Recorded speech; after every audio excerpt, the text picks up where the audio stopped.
Assalamualaikum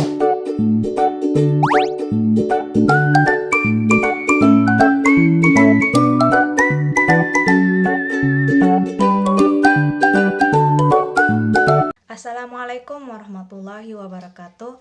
Perkenalkan, nama saya Tiara Delianti dari kelas 1A, jurusan D3 Teknologi Laboratorium Medik. Di video kali ini saya akan menjelaskan beberapa topik yang diberikan oleh Bapak Dr. Khairul SPD MPD selaku dosen pengampu bahasa Indonesia.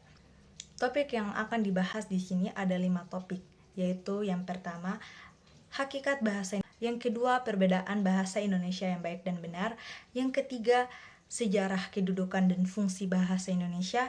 Yang keempat, rangkuman karya ilmiah. Yang terakhir atau yang kelima, ada penulisan artikel karya ilmiah.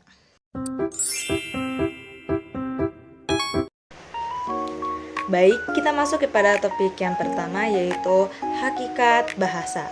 Bahasa adalah berupa sistem, simbol, bunyi, bermakna, dan bersifat netral.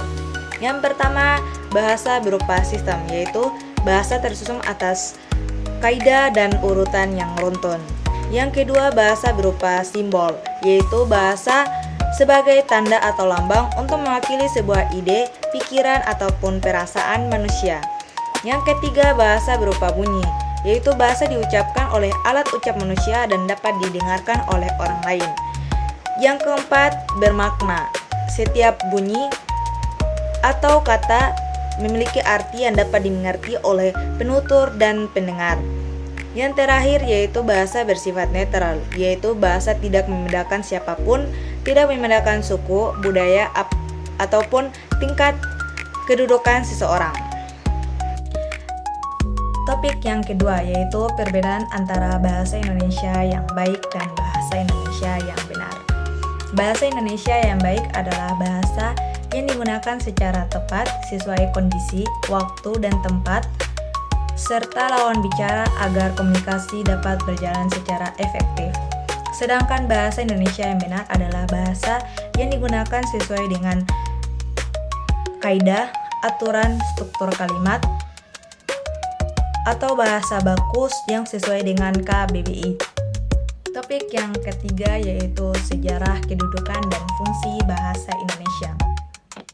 Bahasa Indonesia berawal dari bahasa Melayu, kemudian pada 28 Oktober 1928 melalui Sumpah Pemuda, bahasa Indonesia diangkat menjadi bahasa persatuan. Dan setelah kemerdekaan Indonesia tahun 1945, bahasa Indonesia ditetapkan dalam UUD 1945 sebagai bahasa resmi negara. Dan sekarang kedudukannya sebagai bahasa nasional dan sebagai bahasa resmi negara. Fungsi bahasa Indonesia yaitu sebagai identitas nasional, lambang persatuan bangsa, dan sebagai sarana komunikasi. Serta untuk bahasa resmi, bahasa Indonesia digunakan dalam pemerintahan, pendidikan, dan berbagai kegiatan kenegaraan. Topik yang ketiga yaitu rangkuman karya ilmiah. Karya ilmiah adalah berupa tulisan yang ditulis secara sistematis berdasarkan hasil penelitian ataupun pemikiran dengan menggunakan bahasa yang baku, logis, dan objektif. Jenis-jenis karya ilmiah yaitu ada laporan ilmiah, artikel ilmiah, ataupun makalah. Tujuan dari penulisan karya ilmiah adalah untuk menyampaikan pengetahuan, gagasan, ataupun temuan secara objektif agar bisa dipahami dan dimanfaatkan oleh orang lain ataupun pembaca. Atau yang terakhir yaitu tentang penulisan karya ilmiah.